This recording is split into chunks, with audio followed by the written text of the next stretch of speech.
कथेचं नाव आहे हावरट ससा. एक छोटंसं गाव होतं आणि या गावात चिमू काकांचं सुंदर असं गाजराचं शेत होतं. चिमू काका या शेतांची खूप काळजी घेत असत. या गावाच्या जवळच जंगल होतं आणि या जंगलात भरपूर ससे होते. यातला एक ससा खूपच हावरट होता. तो सारखं खायचा, इतकं खायचा की खाऊन खाऊन फुगायचा.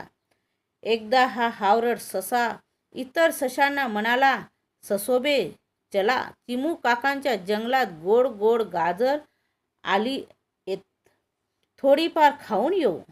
सगळे ससे निघाले गाजर खायला.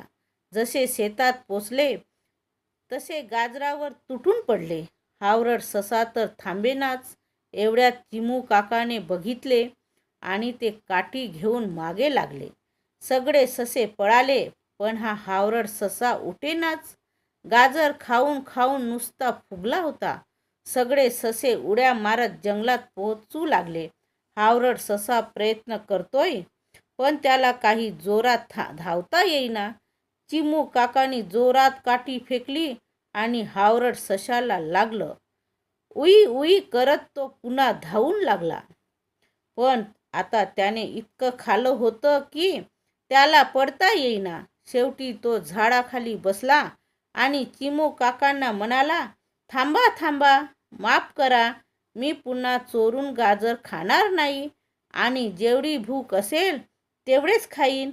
चिमू काकांनी त्याला माफ केलं आणि सगळे ससे हावरट सशाला घेऊन जंगलात निघून गेले.